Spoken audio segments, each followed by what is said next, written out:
நாம் தினமும் உச்சரிக்கும் வார்த்தைகள் வெறும் ஒலிகள் மட்டுமல்ல, அவைதான் நம்முடைய யதார்த்தத்தை நிர்ணயிக்கும் உண்மையான கட்டுமான் பொருட்கள் என்று நீங்கள் எப்போதாவது நினைத்ததுண்டா? நீங்கள் தவறாகப் பேசும் ஒரு வார்த்தை உறவுகளை முறிக்கலாம், உங்கள் மரியாதையை கெடுக்கலாம், அல்லது இதைவிட மோசமாக உங்கள் பலவீனங்களை நீங்களே நம்புவதற்குக் காரணமாகலாம். வாழ்க்கையின் குழப்பங்களுக்குள் சிக்காமல் ஒரு மனிதனை அசைக்க முடியாதவனாக மாற்றும் பேச்சின் ரகசியத்தை பண்டைக்கால ஞானிகளான ஸ்டோயிக் தத்துவவாதிகள் ஸ்டோயிக்ஸ் அறிந்திருந்தார்கள் என்று நான் சொன்னால் என்ன செய்வீர்கள்? இந்த காணொளியில் ஸ்டோயிக் கொள்கைகளை பின்பற்றும் புத்திசாலி ஒருவன் ஒருபோதும் உச்சரிக்காத 11 விஷயங்களைப் பற்றி பார்க்கப் போகிறோம். உறுதியாகச் சொல்கிறேன், இந்த வாக்கியங்களில் சிலவற்றை நீங்கள் தினமும் பயன்படுத்துவீர்கள், ஆனால் அவை உங்களுக்கு ஏற்படுத்தும் பாதிப்பை நீங்கள் உணர்ந்திருக்க மாட்டீர்கள். உங்கள் சொற்களஞ்சியத்தைச் சரிபார்த்து உண்மையான மன வலிமையைக் கண்டறிய நீங்கள் தயாரா? அப்படியானால் இறுதி வரை பாருங்கள், ஏனென்றால் கடைசி வாக்கியம் நம் மனதிற்கு அமைக்கப்பட்ட மிகவும் சூழ்ச்சியான கண்ணியாக இருக்கிறது. நாம் தொடங்குவதற்கு முன் ஒரு கணம் பண்டைய கிரேக்கம் மற்றும் ரோமிற்குச் சென்று வருவோம். ஸ்டோயிக் தத்துவம் அங்கேதான் உருவானது. ஸ்டோயிக் என்றால் உணர்ச்சியற்ற சிலைகள் என்று நீங்கள் நினைக்கும் எல்லாவற்றையும் மறந்துவிடுங்கள். உண்மையில் இது வாழ்க்கைக்கு மிகவும் நடைமுறைக்குரிய ஒரு அமைப்பாகும். சக்கரவர்த்தி மார்கஸ் அரேலியஸ், நாடக ஆசிரியர் செனெகா, முன்னாள் அடிமை எபிக்டெடஸ் போன்றவர்கள் வெறும் உயர்ந்த விஷயங்களைப் பற்றி மட்டும் சிந்திக்கவில்லை. புயலின் மையத்தில் எப்படி அமைதியாக இருப்பது, வெளிப்புற சூழ்நிலைகளை பொருட்படுத்தாமல் எப்படி மகிழ்ச்சியாக வாழ்வது போன்ற மிக அவசியமான கேள்விகளுக்கு அவர்கள் பதில்களை தேடினார்கள். அவர்களின் முக்கிய கருத்து கட்டுப்பாட்டின் இருமை, டைகோட்டமி ஆஃப் கண்ட்ரோல். அவர்கள் சொன்னார்கள், நம்மால் கட்டுப்படுத்தக்கூடிய விஷயங்கள் உள்ளன. அவை நம் எண்ணங்கள், நம்முடைய முடிவுகள், நம்முடைய எதிர்வினைகள் மற்றும் நம் வார்த்தைகள். மேலும் நம்மால் கட்டுப்படுத்த முடியாத விஷயங்களும் உள்ளன. வானிலை, மற்றவர்களின் கருத்துகள், கடந்த காலம் மற்றும் எதிர்காலம் போன்றவை. ஸ்டோயிக் தத்துவத்தின்படி ஞானம் என்பது உங்கள் சக்தியை முதல் வகையின் மீது செலுத்துவதும் இரண்டாவது வகையை மனதை அசைக்காமல் ஏற்றுக்கொள்வதுமாகும். அதனால்தான் அவர்கள் பேச்சைக் கட்டுப்படுத்துவதை வெறும் ஒழுக்க விதியாக பார்க்கவில்லை, அது மனதையும் ஆன்மாவையும் பயிற்சி செய்வதற்கான அடிப்படை சாதனமாக கருதப்பட்டது. அவர்கள் பேசும் ஒவ்வொரு வார்த்தையும் குழப்பத்தை நோக்கியோ அல்லது நல்லிணக்கத்தை நோக்கியோ எடுக்கும் ஒரு அடியாக இருந்தது. அப்படியானால் உண்மையான அறிவாளியிடம் நீங்கள் ஒருபோதும் கேட்க முடியாத முதல் வார்த்தை எது தெரியுமா? அதுதான், இது நியாயமே இல்லை. வெளிப்படையாகப் பேசினால் வாழ்க்கை தொடர்ந்து நம் முன்னே அநியாயமான மிக மிக மோசமான தருணங்களை வைத்துக்கொண்டே இருக்கிறது. உங்களை விட குறைவாக உழைத்த உங்கள் சக ஊழியருக்கு பதவி உயர்வு கிடைத்திருக்கலாம். உங்கள் விடுமுறை திட்டங்களை உடைத்தெறிந்து விமானப் பயணம் ரத்தாகியிருக்கலாம். அல்லது உங்கள் யோசனைக்கு வேறொருவர் பாராட்டுக்களை அள்ளிச் சென்றிருக்கலாம். நமது முதல் உள்ளுணர்வு ரீதியான எதிர்வினை என்னவென்றால், கைகளை வானத்தை நோக்கி உயர்த்தி இந்த உலகத்தின் அநீதியை சபிப்பதுதான். ஆனால் இந்த புறநிலை தத்துவவாதிகளின் ஸ்டோயிக்ஸ் பார்வையில் அந்த நேரத்தில் என்ன நடக்கிறது? இந்த வார்த்தையை நீங்கள் உச்சரிக்கும்போது உங்கள் உள் அமைதியையும் சமநிலையையும் வெளிச் சூழ்நிலைகளின் கைகளில் நீங்களே மனமுவந்து ஒப்படைகிறீர்கள். நீங்கள் அடிப்படையில் அறிவிப்பது இதுதான், நான் சரியாக நினைக்கிற விதத்தில் உலகம் நடக்கும் வரைதான் என் சந்தோஷமும் மன அமைதியும். இது நிரந்தரமான துன்பத்திற்கான வழிமுறை. மார்கஸ் ஆரேலியஸ் போன்ற ஒரு ஸ்டோயிக் சிந்தனையாளர், துரோகங்கள், போர்கள் மற்றும் கொள்ளை நோய்களை எதிர்கொண்டவர், இதை வேறு விதமாக பார்த்தார். அவர் தன்னைத்தானே கேட்டுக்கொள்வார், இந்த உலகின் நீதியை என் அதிகார எல்லைக்குள் கொண்டு வர முடியுமா? பதில் வெளிப்படையானது, இல்லை. அப்படியென்றால் கோபத்திற்கும் தன் இரக்கத்திற்கும் விலை மதிப்பற்ற ஆற்றலை வீணாக்குவதில் என்ன பயன்? இதற்குப் பதிலாக புத்திசாலி தனது கவனத்தை மாற்றிக்கொள்கிறார். இது நியாயமில்லை என்பதற்கு பதிலாக அவர் தன்னை கேட்டுக்கொள்வது வேறு கேள்வி. இதை நான் என்ன செய்ய முடியும்? அவர் வலி அல்லது ஏமாற்றத்தை மறுக்கவில்லை, மாறாக அவற்றை ஒரு உந்து சக்தியாக பயன்படுத்துகிறார். சக ஊழியருக்கு பதவி உயர்வு கிடைத்தால் தனக்கு என்னென்ன திறமைகள் குறைவாக இருக்கின்றன என்பதை அவர் ஆராய்ந்து அவற்றை வளர்ப்பதற்கான திட்டத்தை உருவாக்குகிறார். விமானம் ரத்து செய்யப்பட்டால் அதை தனது பொறுமையை சோதிக்கவோ அல்லது எதிர்பாராத ஒரு சாகசத்தை கண்டுபிடிக்கவோ கிடைத்த வாய்ப்பாக கருதுகிறார். இது நியாயமில்லை என்ற அந்த வாக்கியம் உங்களை சூழ்நிலைகளின் செயலற்ற பலியாக்கி விடுகிறது. ஆனால் நான் என்ன செய்ய முடியும் என்ற கேள்வி உங்களை உங்கள் விதியின் சுறுசுறுப்பான சிற்பியாக மாற்றுகிறது. இது உலகத்தின் மீதான குழந்தைத்தனமான கோபத்திலிருந்து அதற்கான நம்முடைய எதிர்வினைக்கு நாமே பொறுப்பேற்கும் முதிர்ந்த நிலைக்கு மாறுவதாகும். நினைவில் கொள்ளுங்கள், நீதியின் மீதான உங்கள் எதிர்பார்ப்புகளை பூர்த்தி செய்ய இந்த அண்டம் கடமைப்பட்டதல்ல. ஆனால் மிகவும் அநியாயமான சூழ்நிலையில் கூட உங்கள் சொந்த நல்லொழுக்க மற்றும் ஞானத்தின் தரங்களை நீங்கள் எப்போதும் பூர்த்தி செய்ய முடியும். இதுதான் உண்மையான வலிமை. ஒரு ஞானி தன் அகராதியிலிருந்து நீக்கும் அடுத்த ஆபத்தான வார்த்தை எது தெரியுமா? அதுதான் அப்படி இருந்தால்தான். எனக்கு கொஞ்சம் அதிக பணம் இருந்தால்தான் நான் சந்தோஷமாக இருப்பேன். நான் வேறு குடும்பத்தில் பிறந்தால்தான் எல்லாம் நல்லா இருக்கும். இந்த மேலதிகாரி இவ்வளவு பிடிவாதமாக இல்லாமல் இருந்தால்தான் எனக்கு என் வேலை பிடிக்கும். இது உங்களுக்கு பழக்கமான வாதம்தானே? இந்தச் சொல்லாடல் நிகழ்காலத்தை விஷமாக்கி எதிர்காலத்தை முடக்கும் ஒரு மனதின் நச்சு. அடிப்படையில் இது யதார்த்தத்திலிருந்து தப்பித்து ஒரு கற்பனையான சிறந்த சூழலுக்குள் ஓடும் ஒரு முயற்சி. நாம் அப்படி இருந்தால்தான் என்று சொல்லும்போது நம்முடைய பிரச்சனைகள் நம்முடைய முயற்சியால் அல்ல, மாறாக நம் கட்டுப்பாட்டில் இல்லாத வெளிச்சூழ்நிலைகளில் மாற்றத்தால் தீர்க்கப்படும் என்று கற்பனை செய்கிறோம். ஸ்டோயிக்ஸ் தத்துவத்தின்படி செனகா சொன்னது போல் நாம் நம்மேல் ஏற்றிக்கொண்ட சுமைதான் மிகவும் கனமானது. இந்த வார்த்தை நம் பொறுப்பை தட்டிக் கழிக்கிறது. நம்முடைய நிதி நிலைமையை இங்கேயும் இப்போதே சரி செய்வதற்கு பதிலாக நாம் லாட்டரியில் வெற்றி பெறுவது பற்றி வெற்று கனவு காண்கிறோம். பிடிவாதமான மேலதிகாரியிடம் எப்படி சமாளிப்பது என்று கற்றுக்கொள்வதற்கு பதிலாக அவர் தானாக மாறுவார் என்று காத்துக் கொண்டிருக்கிறோம். இது ஒரு நிரந்தரமான காத்திருப்பின் மனோபாவம். ஒரு அறிவாளி வாழ்க்கை ஊகங்களில் இல்லை, நிகழ்காலத்தில் நடக்கிறது என்பதை புரிந்து கொள்கிறார். தனக்கு கிடைக்காத சீட்டுகளைப் பற்றி அவர் புலம்புவதில்லை. மாறாக அவர் தன் கையில் இருக்கும் சீட்டுகளை பார்த்து அதை எப்படி சிறப்பாக விளையாடுவது என்று யோசிக்கிறார். எனக்கு அதிக பணம் இருந்தால்தான் என்று சொல்வதற்கு பதிலாக அவர், என் கையில் இருக்கும் பணத்தை நான் எப்படி சிறப்பாக நிர்வகிக்க முடியும்? நாளை என் வருமானத்தை அதிகரிக்க இன்று நான் என்ன நடவடிக்கை எடுக்க முடியும் என்று கேட்கிறார். எனக்கு வேறு மேலதிகாரி இருந்தால்தான் என்று நினைப்பதற்கு பதிலாக அவர், சண்டைகளை குறைக்க நான் என்னென்ன தகவல் தொடர்பு திறன்களை வளர்த்து கொள்ள முடியும்? என் வேலையில் எது என் கட்டுப்பாட்டுக்குள் உள்ளது?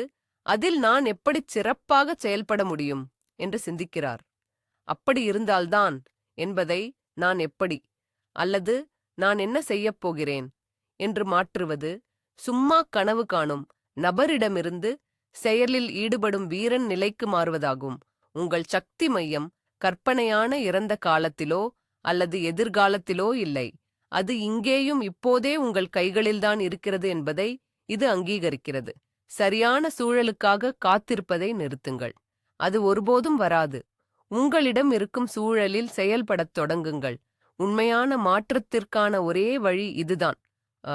நம்மை நாமே நாசப்படுத்திக் கொள்ளும் வழக்கத்தில் இதோ மூன்றாவது சாம்பியன் வாக்கியம், என்னால் முடியாது.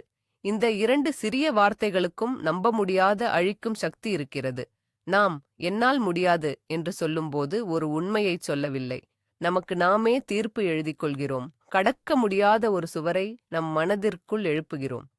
என்னால் பொதுவெளியில் பேச முடியாது, என்னால் இந்த மொழியை கற்றுக்கொள்ள முடியாது, என்னால் எடையை குறைக்க முடியாது. இப்படிப்பட்ட ஒவ்வொரு வாக்கியமும் நம்முடைய வாய்ப்புகளின் கதவுகளில் நாமே மாட்டும் பூட்டாகும். ஸ்டோயிக் தத்துவவாதிகள், குறிப்பாக அடிமையாக இருந்து தலை சிறந்த தத்துவ ஞானியாக உயர்ந்த எபிக்டீட்டஸ் இந்த வார்த்தையின் பொய்யான தன்மையை நன்கு உணர்ந்திருந்தார். அவர் போதித்தது என்னவென்றால், நம்முடைய பெரும்பாலான என்னால் முடியாது என்பது உண்மையில் நான் விரும்பவில்லை அல்லது எனக்கு பயமாக இருக்கிறது என்பதன் வேடமிட்ட உருவம் ஆகும். என்னால் பொதுவெளியில் பேச முடியாது என்பதன் உண்மை பொருள் என்னவென்றால், விமர்சனத்திற்கும் தோல்விக்கும் நான் பயப்படுகிறேன். அந்த பயம் என் கருத்துக்களை பகிர்ந்து கொள்ளும் ஆசையை விட வலிமையானது என்பதே. என்னால் ஒரு மொழியை கற்றுக்கொள்ள முடியாது என்பதற்கு பின்னால் அதற்கு நூற்றுக்கணக்கான மணிநேர உழைப்பை கொடுக்கவும் தவறுகள் செய்து முட்டாள்தனமாக உணரவும் நான் விரும்பவில்லை என்ற எண்ணம் மறைந்திருக்கலாம். புத்திசாலி மனிதன் தன் முடியாது பட்டியலில் ஒரு மறு ஆய்வு செய்கிறான். இந்த உறுதியான மற்றும் முடிவான வார்த்தைக்கு பதிலாக அவன் நேர்மையான ஆக்கபூர்வமான வார்த்தைகளை மாற்றுகிறான். என்னால் முடியாது என்பதற்கு பதிலாக அவன் நான் இந்த திறமையை வளர்த்து கொள்ள வேண்டும் அல்லது இதை எப்படி செய்வது என்று எனக்கு இன்னும் தெரியவில்லை என்று கூறுகிறான். வித்தியாசம் தெரிகிறதா? என்னால் முடியாது என்பது ஒரு முட்டுச்சந்து. எப்படி செய்வது என்று எனக்கு இன்னும் தெரியவில்லை என்பது ஒரு பயணத்தின் தொடக்கப் புள்ளி. இது ஒரு தீர்வு இருக்கிறது என்றதை உணர்த்துகிறது. அதை நாம் கண்டுபிடிக்க வேண்டும். இது ஒரு பிரச்சினையை கடக்க முடியாத தடையாக இருந்து ஒரு சுவாரஸ்யமான சவாலாக மாற்றுகிறது. மேலும் அறிவாளி ஒரு பெரிய என்னால் முடியாது என்பதைச் சிறிய கட்டுப்படுத்தக்கூடிய என்னால் முடியும் என்று உடைக்கிறான். என்னால் மாரத்தான் ஓட முடியாது என்பது என்னால் இன்று 1 கிலோமீட்டர் ஓட முடியும் என்று மாறுகிறது. என்னால் ஒரு புத்தகம் எழுத முடியாது என்பது என்னால் இன்று ஒரு பத்தி எழுத முடியும் என்று ஆகிறது. படிப்படியான முன்னேற்றத்தின் மீதான இந்த அணுகுமுறை மனரீதியான எதிர்ப்பை தவிர்த்து படிப்படியாக முன்னேற உதவுகிறது. நினைவில் கொள்ளுங்கள், நீங்கள் உங்களுக்குச் சொல்லும் வார்த்தைகளுக்கு தன்னம்பிக்கை உருவாக்கும் சக்தி இருக்கிறது. என்னால் முடியாது என்று சொல்வதன் மூலம் உங்கள் தோல்விக்கு நீங்களே உங்கள் மூளையை நிரல்படுத்துகிறீர்கள். அதற்கு பதிலாக நான் முயற்சிப்பேன், நான் கற்றுக்கொள்வேன், நான் ஒரு வழியை கண்டுபிடிப்பேன் என்று சொல்லத் தொடங்குங்கள். கல் போன்ற சுவர்கள் என்று நீங்கள் நினைத்த எத்தனையோ தடைகள் உண்மையில் அட்டைப்பெட்டிச் சுவர்கள்தான் என்பதைக் கண்டு நீங்கள் வியப்படைவீர்கள். நம்முடைய மொழியில் உள்ள 4வது பொறிக்குள் செல்கிறோம். அதுதான், இது எப்போதும் இப்படித்தான் நடக்கிறது, அல்லது அதன் இரட்டை சகோதரியான இது ஒருபோதும் வேலை செய்யாது என்ற சொற்றொடர்கள். இந்த பொதுமைப்படுத்தல்கள் தூய்மையான அறிதல் சிதைவுகள், காக்னிட்டிவ் டிஸ்டார்ஷன்ஸ் ஆகும். நம்முடைய மூளை சோம்பலானது. அது எளிமையான வடிவங்களையும் பேட்டர்ன்ஸ், சுருக்கமான பெயர் பலகைகளையும் லேபிள்ஸ் விரும்புகிறது. உதாரணமாக, போக்குவரத்து நெரிசல் காரணமாக தொடர்ந்து 3வது முறையாக ஒரு சந்திப்புக்கு தாமதமாக செல்கிறோம் என்று வைத்துக்கொள்வோம். ஒவ்வொரு விஷயத்திற்கும் உள்ள குறிப்பிட்ட காரணங்களை ஆராய்வதை விட மூளை எளிதாக நான் எப்போதும் தாமதமாகத்தான் வருகிறேன் அல்லது இந்த நகரில் சரியான நேரத்துக்குச் செல்வது சாத்தியமே இல்லை என்று முடிவுகட்டி விடுகிறது. ஆனால் இந்த சொற்றொடர்கள் என்ன செய்கின்றன? அவை நம்மிடமிருந்து சுயாதீனமான விருப்பத்தை பறித்து கடந்த கால அனுபவத்தின் கூண்டுக்குள் பூட்டி விடுகின்றன.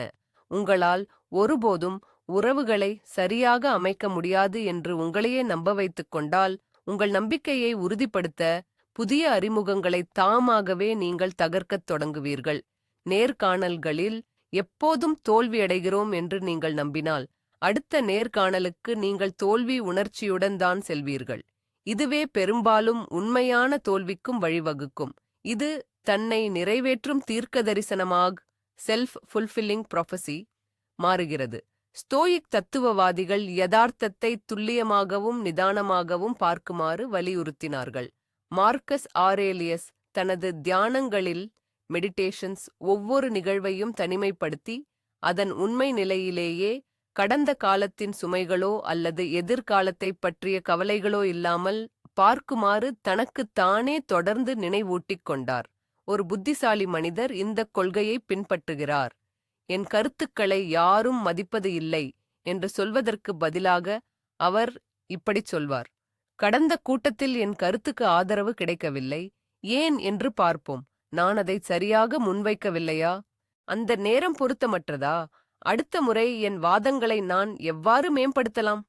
இந்த அணுகுமுறை உணர்ச்சி பூர்வமான பொதுமைப்படுத்தலுக்கு பதிலாக பகுத்தறிவு சார்ந்த ஆய்வை கொண்டு வருகிறது.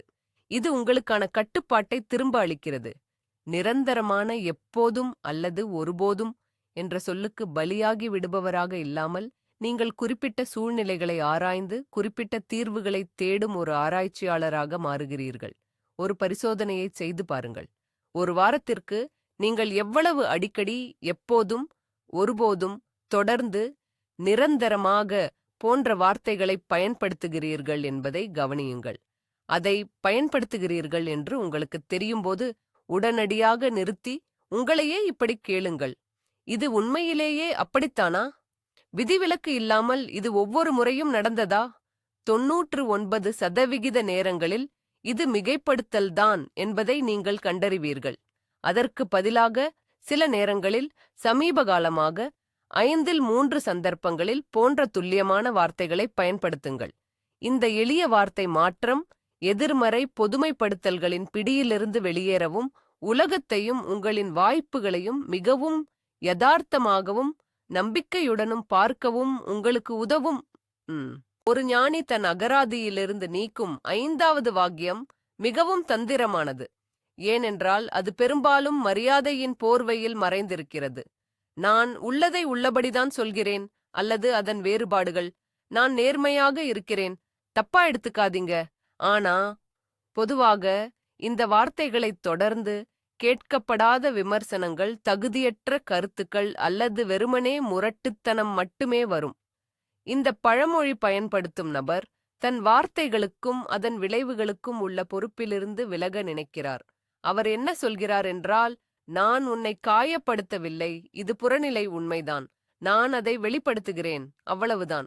இது அப்பட்டமான தந்திரம். முதலாவதாக, நாம் உண்மை அல்லது நிஜம் என்று அழைப்பது கிட்டத்தட்ட எப்போதும் நமது தனிப்பட்ட பார்வையே. அது நமது அனுபவம், மனநிலை மற்றும் முன்முடிவுகளால் சாயம் பூசப்பட்டது. மனித உறவுகளில் புறநிலை உண்மை என்று ஒன்று கிட்டத்தட்ட இல்லை. இரண்டாவதாக, உங்கள் கருத்தில் உண்மை இருந்தாலும் அதன் மதிப்பு அதன் உள்ளடக்கத்தை மட்டும் பொறுத்தது அல்ல. அது எந்த வடிவில், எந்த நேரத்தில், எந்த நோக்கத்துக்காக வழங்கப்படுகிறது என்பதில்தான் இருக்கிறது. ஸ்டோயிசிசம் என்பது மனதின் உள் வலிமை மட்டுமல்ல, அது சமூக பொறுப்பு மற்றும் பிறருடன் இணக்கமாக வாழ்வதைப் பற்றியது. ஒரு புத்திசாலிக்குத் தெரியும், தகவல் தொடர்பின் நோக்கம் தன் உண்மையை கத்திவிட்டு போவது அல்ல. பரஸ்பர புரிதலை எட்டுவது, உதவி செய்வது அல்லது நிலைமையை மேம்படுத்துவதுதான் நோக்கம். ஆகவே எதையாவது சொல்வதற்கு முன் அவர் சில கேள்விகளை தனக்குள் கேட்டுக்கொள்வார். முதல் கேள்வி, என் உண்மையான நோக்கம் என்ன? நான் இந்த மனிதருக்கு உதவ விரும்புகிறேனா அல்லது என் எரிச்சலை கொட்டி அவர் செலவில் நான் பெருமை கொள்ள விரும்புகிறேனா? இரண்டாவது கேள்வி, இந்த உரையாடலுக்கு இது சரியான நேரமும் இடமும் தானா? எல்லோர் முன்னிலையிலும் ஒரு சக ஊழியரை குறை கூறுவது நேர்மையல்ல, அது அவமானம். மூன்றாவது கேள்வி, என் வார்த்தைகள் தீங்கு விளைவிப்பதை விட அதிக நன்மையை எந்த வடிவத்தில் கொண்டு வரும்? ஆம், தப்பா நினைக்காதீங்க. ஆனா உங்க அறிக்கை பயங்கரமா இருக்கு என்பதற்கு பதிலாக ஒரு அறிவாளி இப்படிச் சொல்வார், நான் உங்க அறிக்கையை பார்த்தேன், தரவுகள் அற்புதமாக உள்ளன. நாம் அமைப்பு முறையில் ஸ்ட்ரக்சர் சிறிது வேலை செய்து ஒரு சில காட்சிப்படுத்தல்களை, விஷுவலைசேஷன்ஸ் சேர்த்தால் அதன் தாக்கம் இன்னும் வலுவாக இருக்கும் என்று நினைக்கிறேன். அதைச் சிறப்பாகச் செய்வது எப்படி என்று சேர்ந்து யோசிக்கலாமா? வித்தியாசத்தை பார்த்தீர்களா? சாரம் ஒன்றுதான், ஆனால் வெளிப்படுத்தும் விதம் எல்லாவற்றையும் மாற்றுகிறது. முதலாவது ஒரு தாக்குதல் தற்காப்பு உணர்வை தூண்டும். இரண்டாவது ஒத்துழைப்புக்கான அழைப்பு, வளர்ச்சியை ஊக்குவிக்கும். ஆகவே அடுத்த முறை நான் உள்ளதை உள்ளபடிதான் சொல்கிறேன் என்ற வாக்கியம் உங்கள் உதட்டுக்கு அருகில் வரும்போது உடனே நிறுத்துங்கள். நீங்கள் வெறுமனே ஒரு உண்மையை மட்டும் சொல்ல விரும்புகிறீர்களா அல்லது ஆக்கப்பூர்வமான விளைவை ஏற்படுத்த விரும்புகிறீர்களா என்று உங்களையே கேட்டுக்கொள்ளுங்கள். உண்மையான நேர்மை என்பது உண்மை என்ற அத்தி இலையால் மறைக்கப்பட்ட முரட்டுத்தனம் அல்ல. எப்படி, எப்போது, ஏன் பேச வேண்டும் என்று அறிந்த ஞானமே உண்மையான நேர்மை.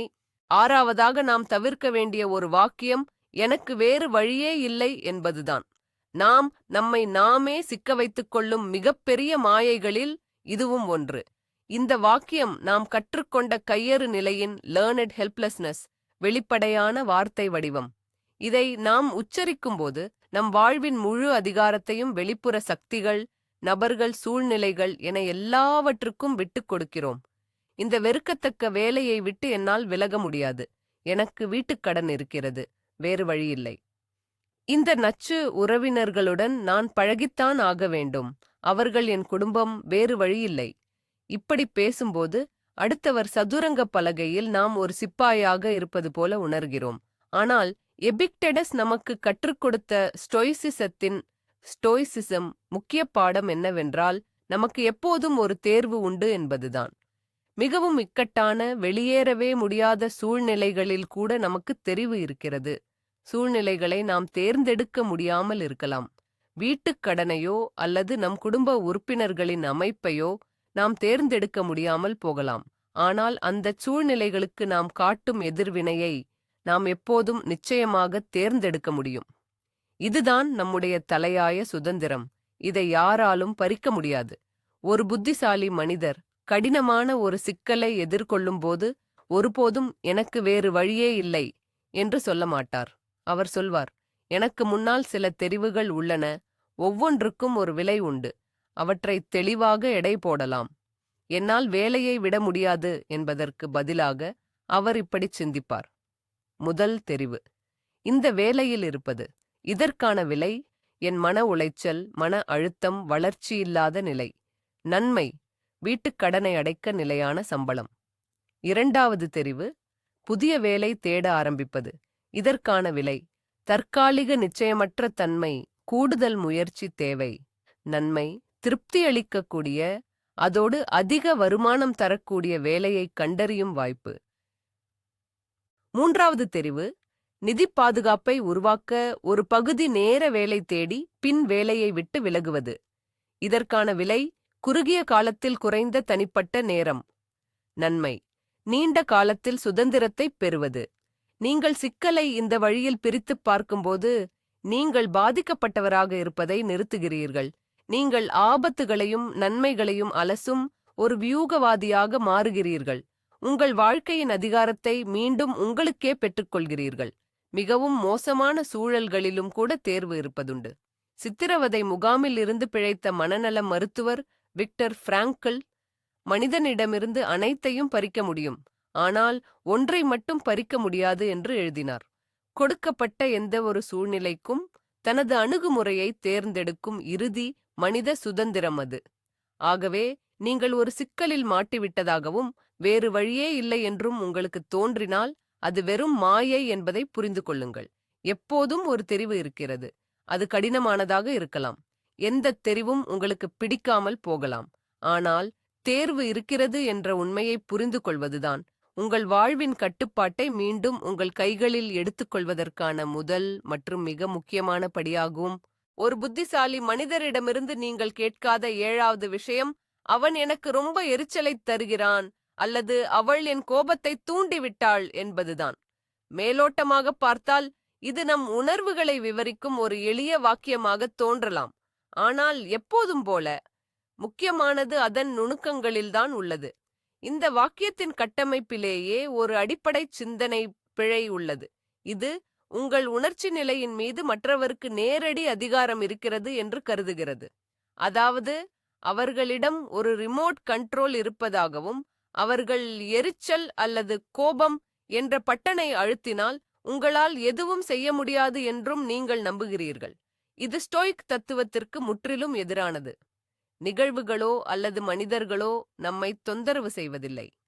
மாறாக அந்த நிகழ்வுகள் மற்றும் மனிதர்களைப் பற்றிய நம்முடைய தீர்ப்புகள்தான், ஜட்ஜ்மெண்ட்ஸ், நம்மை தொந்தரவு செய்கின்றன என்று ஸ்டோயிக்குகள் கற்பித்தார்கள். ஒரு சக ஊழியர் சரியான நேரத்தில் அறிக்கையை அனுப்பவில்லை. இது வெறும் உண்மை. ஆனால் உங்கள் எதிர்வினையான எரிச்சல், கோபம், பதட்டம் ஆகியவை உங்கள் தீர்ப்பின் விளைவாகும். அவன் என்னை கைவிட்டு விட்டான். அவன் என்னை கொஞ்சம் கூட மதிக்கவில்லை. இப்போது நான் என் வேலையை முடிக்க முடியாமல் போய்விடும். அந்த சக ஊழியரின் செயலால் அல்ல, மாறாக இந்த தீர்ப்பினாலேயே நீங்கள் துன்பப்படுகிறீர்கள். புத்திசாலியானவர் இதை உணர்ந்து தங்கள் உணர்ச்சிகளுக்கு தாங்களே பொறுப்பேற்றுக் கொள்கிறார்கள். அவன் என்னை எரிச்சலூட்டுகிறான் என்று சொல்வதற்கு பதிலாக அவர்கள் அந்த சூழ்நிலையை உள்நோக்கி பார்க்கிறார்கள். அவர்கள் தங்களுக்குள்ளேயே சொல்லிக் கொள்கிறார்கள், அவன் சரியான நேரத்தில் அறிக்கையை அனுப்பாத போது நான் எரிச்சலடைகிறேன். ஏனென்றால் திட்டத்தின் காலக்கெடுவை பற்றி நான் கவலைப்படத் தொடங்குகிறேன். இந்த சிறிய வார்த்தை மாற்றம் கூட மிகப்பெரிய தாக்கத்தை ஏற்படுத்தும். முதலாவதாக, நீங்கள் மற்றவரை குறை கூறுவதை நிறுத்திவிட்டு உங்கள் சொந்த உணர்வுகள் மற்றும் அதற்கான காரணங்களை ஆராயத் தொடங்குகிறீர்கள். இரண்டாவதாக, இது ஆக்கப்பூர்வமான நடவடிக்கைகளுக்கு வழிவகுக்கிறது. காலக்கெடுவை பற்றிய உங்கள் கவலையே உண்மையான பிரச்சனை என்றால் சக ஊழியர் மீது கத்துவது தீர்வாகாது. மாறாக அந்த அபாயத்தை எவ்வாறு நிர்வகிப்பது என்பதைக் கண்டறிவதுதான் தீர்வாகும். உதாரணமாக, முன்கூட்டியே இடைக்கால காலக்கெடுகளை பேசி முடிப்பது அல்லது ஒரு மாற்றுத் திட்டத்தை வைத்திருப்பது உதவலாம். மார்க்ஸ் அரேலியஸ் இவ்வாறு அறிவுறுத்தினார், ஏதாவது ஒன்று உங்களை துன்புறுத்தினால் அந்த விஷயம் உங்களை தொந்தரவு செய்யவில்லை. அதை பற்றிய உங்கள் தீர்ப்பே தொந்தரவு செய்கிறது. அந்த தீர்ப்பை மாற்றும் அதிகாரம் உங்களிடம்தான் உள்ளது. எனவே நீங்கள் எதிர்பார்ப்பதற்கு மாறாக யாராவது நடந்து கொள்ளும்போது ஒரு கணம் நிறுத்தி யோசியுங்கள். உண்மைக்கும் உங்கள் விளக்கத்திற்கும் உள்ள வித்தியாசத்தை பிரித்தறியுங்கள். உண்மை, அந்த நபர் சந்திப்புக்கு தாமதமாக வந்தார். உங்கள் விளக்கம், அவர் என்னை மதிக்கவில்லை. ஒருவேளை அவருக்கு டயர் பஞ்சர் ஆகியிருக்கலாம், அல்லது அவரது குழந்தை உடல்நிலை சரியில்லாமல் போயிருக்கலாம். உங்களுக்குத் தெரியாது.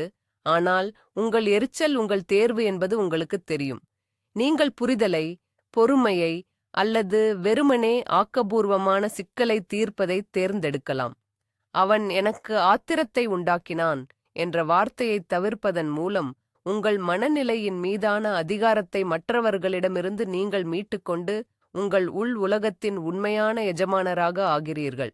புத்திசாலிகள் கவனமாக தவிர்க்கும் 8வது சொற்றொடர் இதுதான். நான் இதற்கு மிகவும் வயதானவன் அல்லது மிகவும் இளையவன். இந்த பழக்கமான வார்த்தை புதிய முயற்சிகளைத் தொடங்காமலும் சௌகரியமான எல்லையிலிருந்து வெளியே வராமலும் இருப்பதற்காக நாம் பயன்படுத்தும் மிகவும் வசதியான சாக்குப்போக்குகளில் ஒன்றாகும். எனக்கு புரோகிராமிங் கற்றுக்கொள்ள ஆசை, ஆனால் எனக்கு 40 வயது ஆகிவிட்டது. 20 வயதுக்காரர்களுடன் நான் எப்படி போட்டியிட முடியும்? நான் ஒரு தொழிலைத் தொடங்க விரும்புகிறேன், ஆனால் எனக்கு இப்போது 22 தான் ஆகிறது.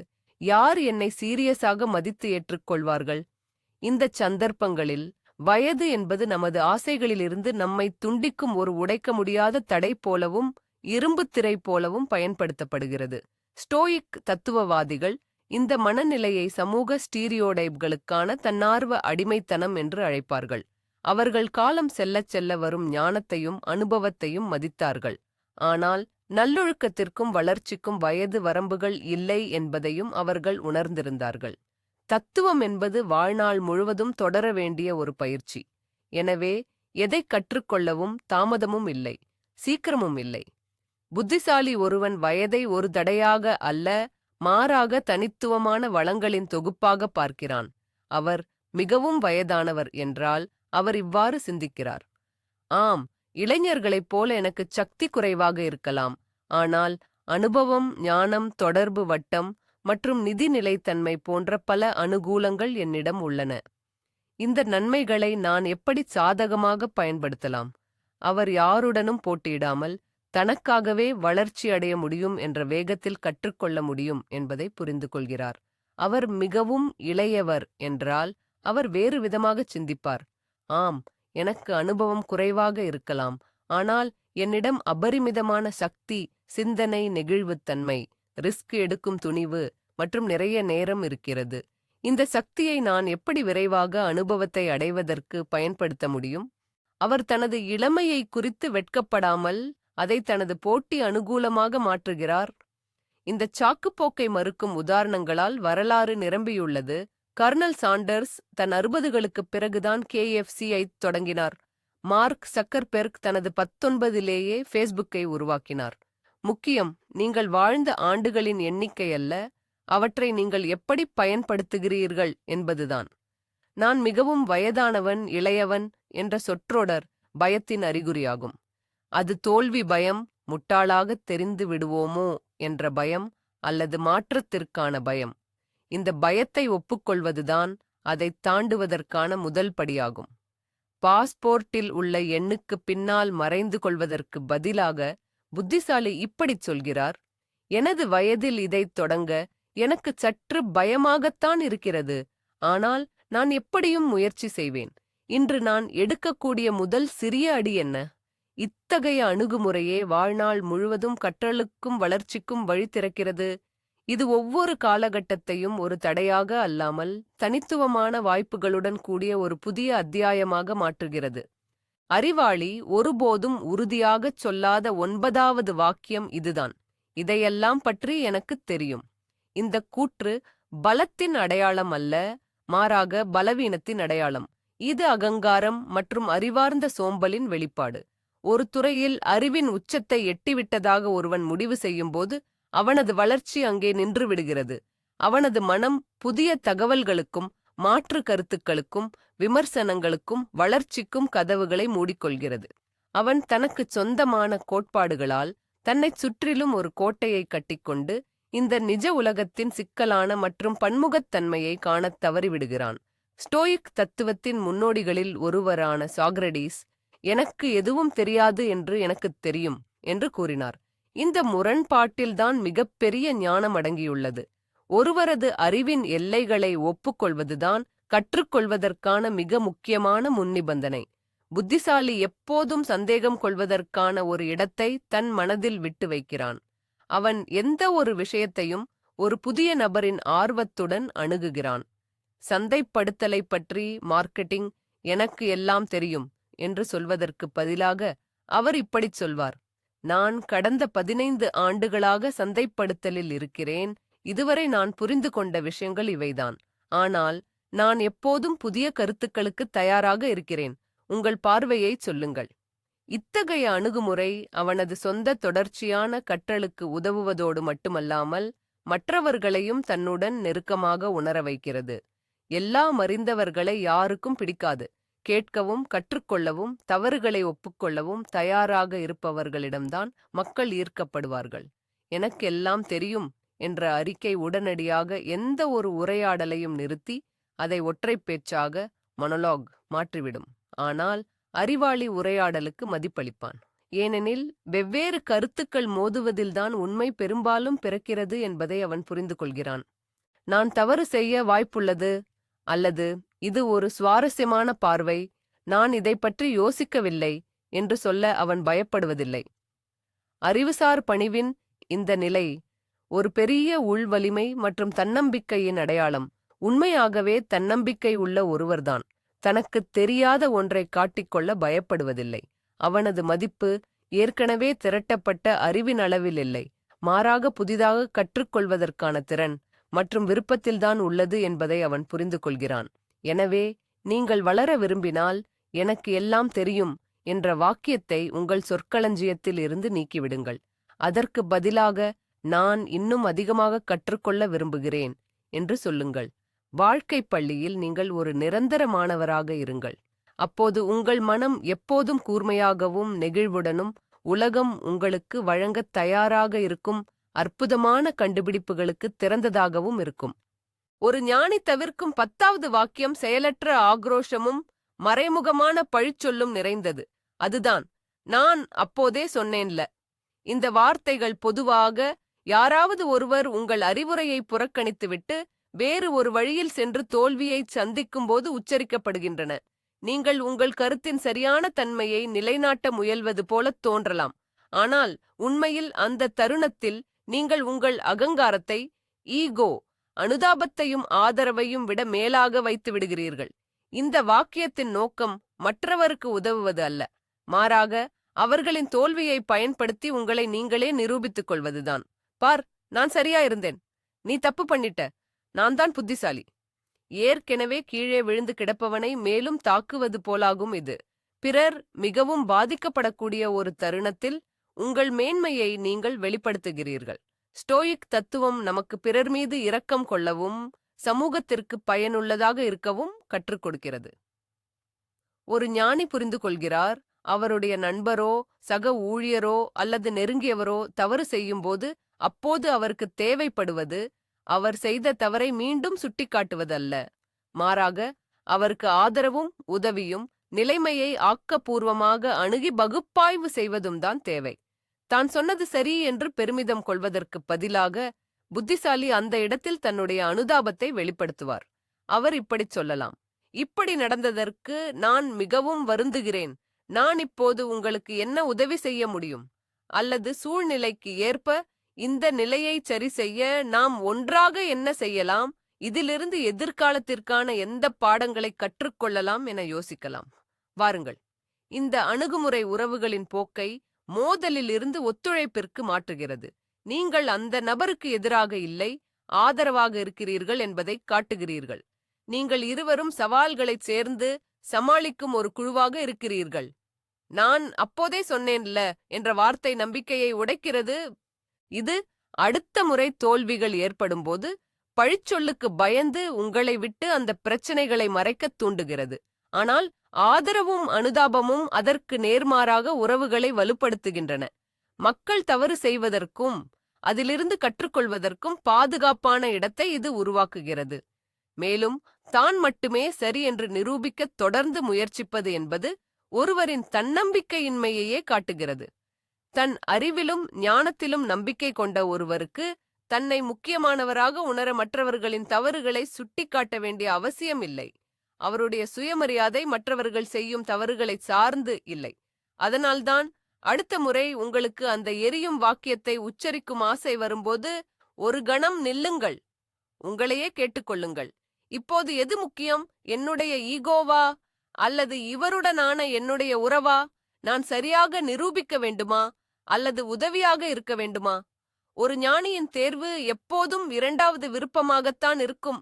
ஒரு புத்திசாலி மனிதன் ஒருபோதும் ஒரு சாக்குப்போக்காக பயன்படுத்தாத 11வது வாக்கியம் என்னவென்றால், அது எனக்கு அப்படித்தான் சுபாவம் அல்லது இது என் குணம் என்பதுதான்.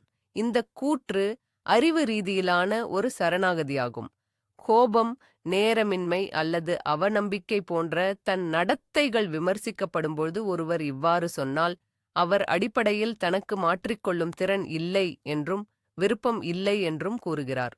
அவர் தனது குணத்தை பிறப்பிலிருந்து கல்வெட்டில் செதுக்கப்பட்டதைப் போல மாற்றவே முடியாத ஒரு திடமான உண்மையாக முன்வைக்கிறார். நான் மற்றவர்கள் மீது கத்துகிறேன், ஏனெனில் அதுதான் என் சுபாவம்.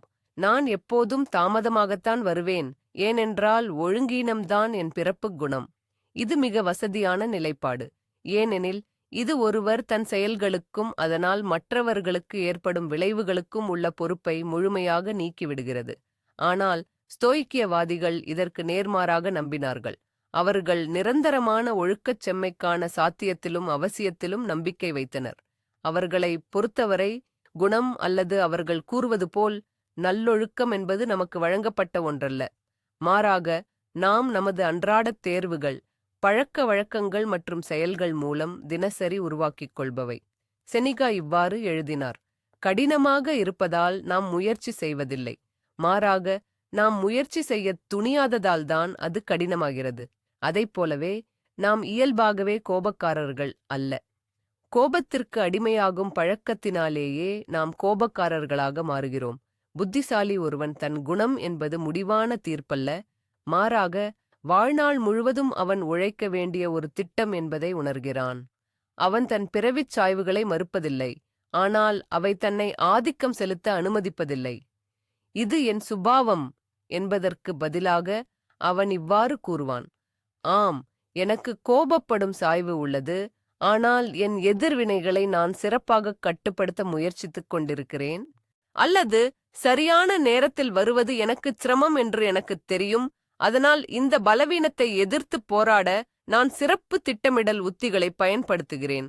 இத்தகைய வார்த்தை பிரயோகம் சுய விழிப்புணர்வு, பணிவு மற்றும் மிக முக்கியமாக பொறுப்புணர்வை வெளிப்படுத்துகிறது. இது ஒருவன் தன் குறைபாடுகளை சும்மா ஏற்றுக்கொள்வதில்லை, மாறாக தன்னைத்தானே மேம்படுத்திக் கொண்டு தன்னுடைய சிறந்த வடிவமாக மாற தீவிரமாக உழைக்கிறான் என்பதை காட்டுகிறது. இது மரியாதையையும் ஒருவரை நோக்கிச் செல்ல தயாராக இருக்கும் மனநிலையையும் உருவாக்குகிறது. இது என் சுபாவம் என்ற விதிவாத சொற்றொடரை கைவிடுவதன் மூலம் நீங்கள் உங்கள் வளர்ச்சிக்கு எல்லையற்ற வாய்ப்புகளை திறந்து விடுகிறீர்கள். உங்கள் பழக்க வழக்கங்கள், எதிர்வினைகள் மற்றும் உங்கள் ஆளுமை பண்புகள் கூட பயிற்சி மூலம் உருவான விளைவுகள் என்பதை நீங்கள் ஒப்புக்கொள்கிறீர்கள். நீங்கள் ஒழுங்கீனமாகவும் கோபக்காரனாகவும் இருக்க பயிற்சி அளித்திருந்தால் அதே வழியில் உங்களால் ஒழுக்கமுள்ளவராகவும் அமைதியானவராகவும் புத்திசாலியாகவும் இருக்க பயிற்சி அளிக்க முடியும். நம்ம இன்னும் கொஞ்சம் ஆழமா போய் நம்மளோட திறனுக்கு மெதுவா விஷம் வைக்கிற இன்னொரு விஷயத்த பார்ப்போம். அது என்னன்னா, எனக்கு இன்னும் அதிக ஊக்கம் தேவை. முக்கியமான வேலையை தொடங்க முடியாம இல்லைன்னா தள்ளி போடும்போதுதான் நாம அடிக்கடி இப்படி சொல்றோம். ஏதோ ஒரு உத்வேகம், ஒரு மாய சக்தி வந்து நம்மள உந்தித்தள்ளும்னு உட்கார்ந்து காத்துக்கிட்டு இருக்கோம். நம்ம மோட்டிவேஷனல் வீடியோக்களை பார்க்கிறோம், வெற்றி வரலாறுகளை படிக்கிறோம், இந்த ஊக்க அலை எப்ப வரும்னு எதிர்பார்த்துக்கிட்டு இருக்கோம். ஆனா இந்த அணுகுமுறையில ஒரு பெரிய அடிப்படை தவறு இருக்கு.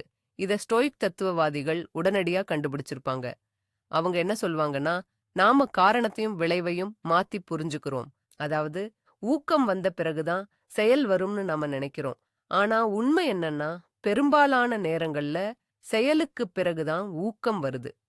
புத்திசாலி ஊக்கத்துக்காக காத்திருக்க மாட்டான். அவன் ஒழுக்கம் மூலமா அதை உருவாக்கிக்கிறான். சாப்பிடும்போதுதான் பசி அதிகமாகும்ங்கிறதை அவன் புரிஞ்சுக்கிறான். ஜிம்முக்கு போக எனக்கு ஊக்கம் இல்ல என்று சொல்வதற்கு பதிலாக அவன் இப்படிச் சொல்லுவான். நான் எப்படிப்பட்ட மனநிலையில இருந்தாலும் சரி, நான் முடிவு செஞ்சுட்டேன். அதனால ஜிம்முக்கு போவேன். அப்புறம் என்ன நடக்குது? முதல் 10 நிமிஷ பயிற்சிக்குப் பிறகு ரத்தம் சூடாகி தசைகள் வேலை செய்யற உணர்வு வந்ததும் அந்த ஊக்கமே தானா வந்துடுது. அந்தச் செயல்முறையை அவன் ரசிக்க ஆரம்பிக்கிறான், தொடர்ந்து செய்ய விரும்புறான். இந்த கட்டுரையை எழுத எனக்கு ஊக்கம் தேவை என்பதற்கு பதிலாக அவன் தனக்குள்ளேயே சொல்றான். நான் ஒரு பத்தி எழுதுவேன், சும்மா ஒரு பத்தி மட்டும். அவன் உட்கார்ந்து அதை எழுதுறான். வேலை செய்யும்போது சிந்தனைகள் வரிசையா வர ஆரம்பிக்குது, புது புது யோசனைகள் பிறக்குது. அப்புறம் அவனால அதை நிறுத்தவே முடியல. ஊக்கம்ங்கிறது பயணத்துக்கு முன்னாடி டாங்க்ல ஊத்த வேண்டிய பெட்ரோல் இல்ல.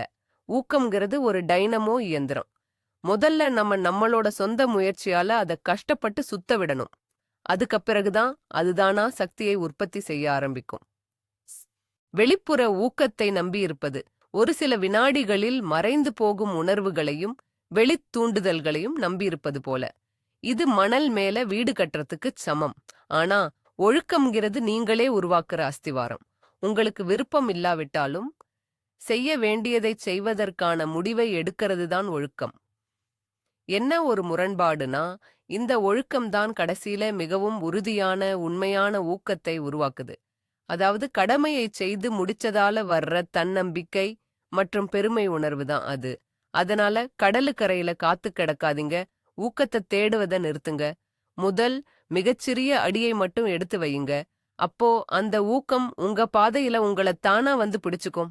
அறிவுள்ள ஒருவர் மிகுந்த எச்சரிக்கையுடன் பயன்படுத்தும் அடுத்த வார்த்தை, நான் இதற்கு உரியவன் அல்லது எனக்கு இதைவிட சிறந்தது கிடைக்க வேண்டும் என்பதாகும். முதல் பார்வையில் இது நம் தன்னம்பிக்கையை அதிகரிக்கும் ஒரு சக்தி வாய்ந்த உறுதிமொழி போலத் தோன்றலாம். விஷத்தன்மையான உறவுகளிலிருந்து வெளியே வருவது போன்ற சில சூழல்களில் இது பயனுள்ளதாகவும் இருக்கலாம். ஆனால் பெரும்பாலான நேரங்களில் இந்த வாக்கியம் பிள்ளைத்தனமான சுயநலத்தையும் உலகத்திடமிருந்து நியாயமற்ற எதிர்பார்ப்புகளையும் வெளிப்படுத்துகிறது. நான் இதற்கு உரியவன் என்று சொல்லும்போது, நாம் இருப்பதாலேயே ஆண்டம் அல்லது மற்றவர்கள் நமக்கு ஏதோ கடன்பட்டிருக்கிறார்கள் என்று நாம் மறைமுகமாக கூறுகிறோம். நீல விளிம்புள்ள ஒரு தட்டில் சிறந்த வேலை, சரியான துணை, உலகளாவிய அங்கீகாரம் ஆகியவை நமக்கு கொண்டு வந்து தரப்படும் என்று நாம் சும்மா காத்திருக்கிறோம். இது செயலற்ற மற்றும் உரிமையை கோரும் ஒரு நிலைப்பாடு. ஸ்டோயிக் தத்துவம், ஸ்டோயிசிசம், இதற்கு முற்றிலும் மாறுபட்ட பார்வையை அளிக்கிறது. ஸ்டோய்க்கர்கள் உலகத்திடமிருந்து தாங்கள் என்ன பெற வேண்டும் என்று விவாதிக்கவில்லை. மாறாக அவர்கள் உலகத்திடமும் தங்களிடமும் தாங்கள் நிறைவேற்ற வேண்டிய கடமை என்ன என்பதை பற்றியே பேசினார்கள். அவர்களின் கவனம் பெறுவதில் இருக்கவில்லை, அது செயலில் இருந்தது. சக்கரவர்த்தியாக இருந்த மார்க்கஸ் ஆரேலியஸ் ஒவ்வொரு காலையிலும் தான் படுக்கையில் சுகமாக இருப்பதற்கல்ல, மக்களுக்கு சேவை செய்வதற்காகவே எழ வேண்டும் என்று தனக்கு நினைவுபடுத்திக் கொண்டார்.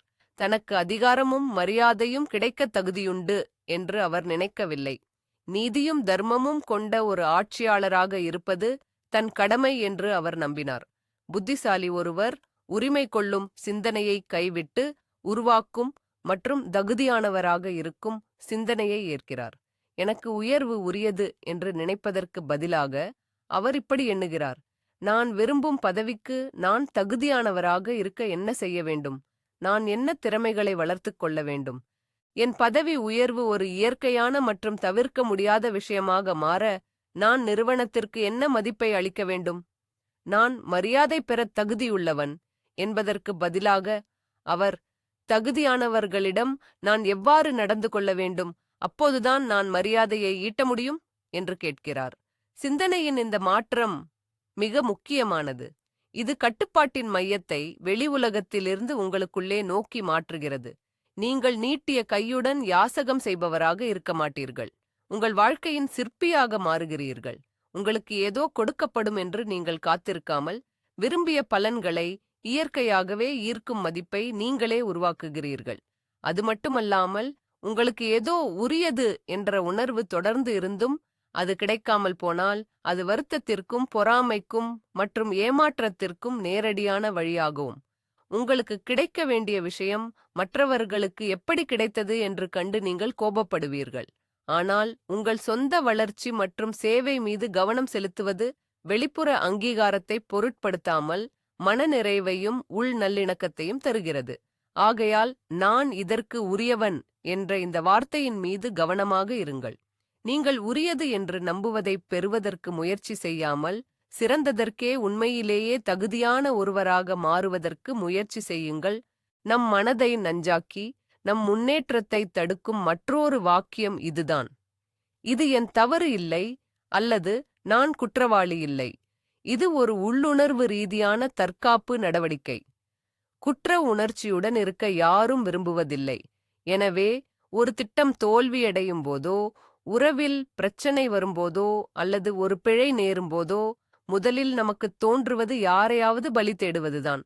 பொறுப்பை ஒரு சக ஊழியர் மீதோ, துணையிடமோ அல்லது சூழ்நிலைகள் மீதோ, யாராக இருந்தாலும் நம் மீது மட்டும் இல்லாமல் மாற்றிவிடுவது. இந்த தந்திரம் நம்முடைய அகங்காரத்திற்கு ஈகோ சிறிது நேர ஆறுதலை அளித்தாலும் நீண்ட கால நோக்கில் இது பெரிய விளைவுகளை ஏற்படுத்தும். முதலாவதாக, இது நாம் கற்றுக்கொள்ளும் வாய்ப்பை இழக்கச் செய்கிறது. ஒவ்வொரு தோல்விக்கும் வேறு யாரோதான் காரணம் என்றால் நாம் நமக்காக என்ன பாடம் கற்றுக்கொள்ள முடியும்? எதுவும் இல்லை.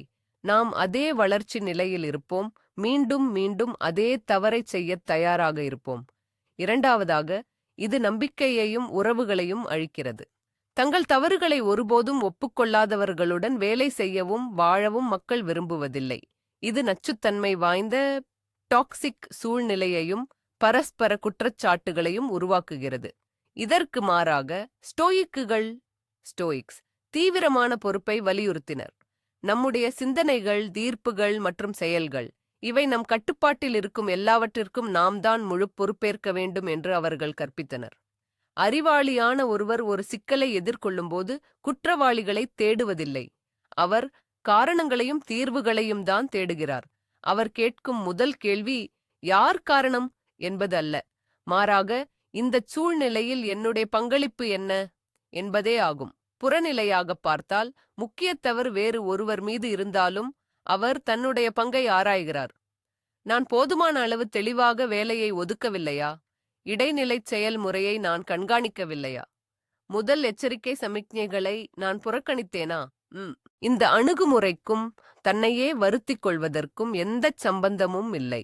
இதன் நோக்கம் நம் தலையில் சாம்பலை போட்டுக் கொள்வது அல்ல, மாறாக எதிர்காலத்தில் அது மீண்டும் நிகழாமல் இருக்க அந்த சூழ்நிலையிலிருந்து அதிகபட்ச பாடங்களை கற்றுக்கொள்வதுதான். இது வலிமையின் நிலைப்பாடு. இதில் எனக்கு உள்ள பொறுப்பின் பகுதியை நான் ஏற்கிறேன் என்று சொல்பவர் மரியாதையை தேடித் தருபவர். அவர் முதிர்ச்சியையும் நேர்மையையும் வளர்ச்சியடைவதற்கான விருப்பத்தையும் வெளிப்படுத்துகிறார். அவரை பின்பற்றவும் அவருடன் பணியாற்றவும் மக்கள் விரும்புகிறார்கள். எனவே அடுத்த முறை ஏதாவது திட்டமிட்டபடி நடக்கவில்லை என்றால் பலியிடுவதற்கு யாரையாவது தேட வேண்டும் என்ற அந்த உள்ளுணர்வு ஆசையை அடக்குங்கள். அதற்கு பதிலாக கண்ணாடியை பார்த்து உங்களை கேளுங்கள், நான் வேறு என்ன செய்திருக்க முடியும்? அடுத்த முறை நான் வித்தியாசமாக என்ன செய்வேன்? குற்றத்தை மாற்றிக் கொடுப்பதற்கு பதிலாக பொறுப்பை ஏற்றுக்கொள்ளும் இந்த திறன்தான் ஒரு தலைவரை ஒரு ஊழியரிடமிருந்தும் ஒரு ஞானியை ஒரு பொதுவானவரிடமிருந்தும் வேறுபடுத்தி காட்டுகிறது. நாம் அலசி ஆராயவிருக்கும் இந்த 15வது வாக்கியம் அடிக்கடி ஒரு பெருமூச்சுடன் உச்சரிக்கப்படுகிறது. இது விரக்தியின் மறுபெயர். அதுதான் எல்லாமே வீண். இதுவே தோல்வி மனப்பான்மையின் அளவு கடந்த அவநம்பிக்கையின் உச்சகட்டம். ஒரு மனிதன் இப்படிச் சொல்லும்போது சண்டையில் இறங்குவதற்கு முன்பே தன் தோல்வியை அவனே அறிவித்து விடுகிறான். நான் ஃபிட்டாக மாற விரும்புகிறேன், ஆனால் அது வீண், எப்படியும் என்னால் கட்டுப்பாட்டுடன் இருக்க முடியாது. அல்லது இந்த உறவை சரி செய்ய நான் முயற்சி செய்யலாம், ஆனால் பயனில்லை, இனி எதுவும் மாறப்போவதில்லை. இந்த ஒற்றை வாக்கியம் நம்முடைய மன உறுதியை குலைக்கிறது. நம்பிக்கையின் எந்த ஒரு தீப்பொறியையும் அணைக்கிறது. எந்த ஒரு முயற்சியும் தோல்வியடையவே விதிக்கப்பட்ட ஒரு மன உலகத்தை இது உருவாக்குகிறது. முடிவு ஏற்கனவே நிர்ணயிக்கப்பட்டு விட்டதென்றால் அப்புறம் ஏன் எதையாவது செய்ய வேண்டும்? ஆனால் ஸ்தோயிகியம் ஸ்டோயிசிசம் அப்படியல்ல. அது நிச்சயமற்ற தன்மையை எதிர்கொண்டு செயலாற்றுவதற்கான தைரியத்திற்கான ஒரு தத்துவம். ஸ்டோயிக்கர்கள் வெற்றியை குறித்து எந்த உத்தரவாதமும் அளிக்கவில்லை. ஒரு முயற்சியின் இறுதி முடிவு நம் முழுமையான கட்டுப்பாட்டிற்கு அப்பாற்பட்டது என்பதை அவர்கள் நன்றாகவே அறிந்திருந்தனர். நீங்கள் ஒரு தேர்வுக்கு மிகச் சிறப்பாக தயாராகலாம், ஆனால் எதிர்பாராத கேள்விகள் வரலாம். நீங்கள் ஒரு சிறந்த பொருளை உருவாக்கலாம், ஆனால் சந்தை அதை ஏற்றுக்கொள்ளாமல் போகலாம். ஆனால் ஒரு ஸ்டோயிக்கருக்கு முடிவை விட முயற்சிதான், நம் நோக்கம்தான் மிக முக்கியம். உன்னால் என்ன செய்ய முடியுமோ அதை அதிகபட்ச ஈடுபாட்டுடனும் அறத்துடனும் செய்வதே பிரதானம். பின்னர் வரும் முடிவை ஏற்றுக்கொள்வதுதான் அவர்களின் பாணி. புத்திசாலி மனிதன் விரக்தியில் ஆழ்ந்து எல்லாமே வீண் என்று சொல்வதற்கு பதிலாக ஸ்டோயிக் சோதனை என்று அழைக்கப்படுவதை பயன்படுத்துகிறான். அவன் தனக்குத்தானே சொல்லிக் கொள்கிறான், ஆமாம், நிலைமை கடினமாகத் தெரிகிறது, வெற்றி பெறுவதற்கான வாய்ப்புகள் குறைவாக இருக்கலாம், ஆனால் இப்போதே நான் சரியான திசையில் எடுக்கக்கூடிய மிகச்சிறிய மிக எளிதான படி என்ன? அவன் எட்ட முடியாதது போல் தோன்றும் இறுதி இலக்கை பற்றி சிந்திப்பதில்லை. அவன் செயல்முறையில் கவனம் செலுத்துகிறான். நான் 20 கிலோ எடையை குறைப்பேன் என்று உறுதியளிக்க முடியாது, ஆனால் இன்று அரை மணி நேரம் நடைப்பயிற்சிக்குச் செல்வேன், இனிப்புகளை சாப்பிட மாட்டேன் என்று உறுதியளிக்க முடியும். இந்த உறவை காப்பாற்ற முடியுமா என்று எனக்குத் தெரியாது, ஆனால் இன்று ஒரு அமைதியான நேர்மையான உரையாடலை என்னால் ஆரம்பிக்க முடியும். சிறிய அடிகளை அடிப்படையாகக் கொண்ட இந்த அணுகுமுறை அற்புதங்களைச் செய்கிறது. இது நம்மை செயலற்ற நிலையிலிருந்து வெளியேற்றுகிறது, கட்டுப்பாட்டு உணர்வை திரும்பக் கொடுக்கிறது, மேலும் ஆரம்பத்தில் சாத்தியமற்றது என்று தோன்றிய விளைவுகளுக்கு அடிக்கடி வழிவகுக்கிறது. ஏனெனில் ஒவ்வொரு சிறிய செயலும் நிலைமையை மாற்றுகிறது, புதிய வாய்ப்புகளை திறக்கிறது. நினைவில் கொள்ளுங்கள், எல்லாமே வீண் என்று சொல்வது உண்மையில் எல்லாவற்றையும் வீணாக்கி விடுவதற்கான மிக உறுதியான வழியாகவும், ஆனால் எது நடந்தாலும் செய்ய வேண்டியதைச் செய்வதுதான் நிலைமையை சிறப்பாக மாற்றுவதற்கான ஒரே வாய்ப்பு. செனிகா சொன்னது போல், வாய்ப்புடன் தயாரிப்பு சந்திக்கும் போதுதான் அதிர்ஷ்டம் பிறக்கிறது. உங்கள் வேலை எதிர்காலத்தை கணிப்பது அல்ல, உங்களை தயார்படுத்துவதுதான். நான் எப்போது மகிழ்ச்சியாக இருப்பேன் என்றால், இந்த 16வது வாக்கியம் இக்கால நுகர்வோர் கலாச்சாரத்தில் கன்சியூமர் கல்ச்சர் மிகச் சாதாரணமாக பயன்படுத்தப்படும் ஒரு தாரக மந்திரம். புதிய கார் வாங்கினால்தான் எனக்குச் சந்தோஷம், அந்த பதவி கிடைத்தால்தான் நிம்மதி, விடுமுறைக்குப் போனால்தான் நிம்மதி. இப்படி நாம் நம்முடைய சந்தோஷத்தை தள்ளி போடுகிறோம். அது ஒரு குறிப்பிட்ட வெளிப்புற இலக்கை அடைந்த பிறகு கிடைக்கும் பரிசாக நினைக்கிறோம். உளவியலாளர்கள் இதனை சுகத்தைத் தேடும் சக்கர ஓட்டம், ஹெடோனிக் ட்ரெட்மில் என்று அழைக்கிறார்கள். ஒரு கேரட்டை பிடிப்பதற்காக நாம் ஓடிக்கொண்டே இருக்கிறோம். அதைச் சாதித்தவுடன் நிரந்தரமான ஆனந்தம் கிடைக்கும் என எண்ணுகிறோம். ஆனால் இலக்கை அடைந்தவுடன், கார் வாங்கியவுடனோ அல்லது பதவி கிடைத்தவுடனோ அந்த உற்சாகம் நீடிப்பதில்லை. மிக விரைவில் புதிய கார் ஒரு போக்குவரத்து சாதனம் மட்டுமே ஆகிவிடுகிறது. புதிய வேலையிலும் அதற்கான சொந்த பிரச்சனைகள் வந்து விடுகின்றன. உடனே நாம் நமக்கென புதிய இலக்கை, புதிய கேரட்டை நிர்ணயித்துக் கொள்கிறோம். அதுவாவது நமக்கு நீடித்த மகிழ்ச்சியை தரும் என்ற நம்பிக்கையில் மீண்டும் ஓட்டத்தைத் தொடங்குகிறோம். ஸ்டோயிக் தத்துவவாதிகள், ஸ்டோயிக்ஸ், இந்த அணுகுமுறை அடிப்படையில் தவறானதென்று கருதினர். அவர்கள் கூற்றுப்படி மகிழ்ச்சி அல்லது யூடைமோனியா என்பது நாம் அடைய வேண்டிய புள்ளி அல்ல. அது நாம் மேற்கொள்ளும் பயணத்தின் முறை. இது வெளிப்புறத்தால் வரும் சம்பாத்தியம் அல்ல. இது ஒரு அகநிலை, இன்டர்னல் ஸ்டேட். இது நேர்மையான வாழ்வு, இருப்பதை ஏற்று மகிழும் மனப்பான்மை மற்றும் நம்மால் மாற்ற முடியாதவற்றை ஒப்புக்கொள்ளும் திறன் ஆகியவற்றின் விளைவு. எபிக்டிட்டஸ் சொன்னார், நாம் விரும்பியபடி அனைத்தும் நடப்பதை விரும்பாமல், அனைத்தும் நடப்பதைப் போலவே நாம் விரும்ப வேண்டும். அப்படிச் செய்தால் நம் வாழ்க்கை அமைதியாகவும் குழப்பமின்றியும் செல்லும். புத்திசாலி தன் மகிழ்ச்சியை எதிர்கால சாதனைகளுக்காக நிறுத்தி வைப்பதில்லை. அவர், நான் மலையின் உச்சிக்குச் சென்றால்தான் சந்தோஷப்படுவேன் என்று சொல்ல மாட்டார். அவர் சொல்வது இதுதான், நான் இப்போதே மகிழ்ச்சியாக இருக்கிறேன், ஏனெனில் ஏறும் பயணத்தின் ஒவ்வொரு அடியையும், கிடைக்கும் காட்சிகளையும், தூய்மையான காற்றையும், என் உடலின் உழைப்பையும் நான் ரசிக்கிறேன். அவர் எதை அடையவில்லையோ அதை பற்றி வருத்தப்படுவதை விட்டுவிட்டு தன்னிடம் ஏற்கனவே இருப்பதற்கு நன்றியுணர்வுடன் இருக்கிறார். இதன் பொருள், இலக்குகளையும் லட்சியங்களையும் விட்டுவிட வேண்டும் என்பதல்ல. இலக்குகள் மிக முக்கியமானவை, அவை நமக்கு திசையை காட்டுகின்றன. ஆனால் ஞானமுள்ளவர் இலக்கை அடையும் செயல்முறையையும் தன் அடிப்படை மகிழ்ச்சியையும் பிரித்துப் பார்க்கிறார். அவர் ஒரு பதவி உயர்வுக்கு உழைக்கலாம், ஆனால் அந்த பதவி கிடைக்காவிட்டால் அவருடைய தன்னம்பிக்கையும் மன அமைதியும் சிதைந்து போகாது. அவர் உழைக்கும் அந்தச் செயல்முறையிலும் தன் திறமைகளை வளர்த்துக் கொள்வதிலும் சவால்களைக் கடந்து செல்வதிலுமே திருப்தியைக் காண்கிறார். வாழ்க்கையை தள்ளி போடுவதை நிறுத்துங்கள். மகிழ்ச்சி என்பது நீங்கள் வாங்கக்கூடிய பொருட்களிலோ அல்லது அடையக்கூடிய நிலையிலோ இல்லை. அது இப்போது இந்த நிமிடத்தில் உங்களுடனேயே இருக்கிறது. அது உங்கள் மனப்பான்மையில் இருக்கிறது. இந்த தருணத்தை மதிப்பிட்டு உங்கள் சொந்த விழுமியங்களுக்கு வேல்யூஸ் ஏற்ப வாழ்வதில்தான் உண்மையான மகிழ்ச்சி அடங்கியுள்ளது.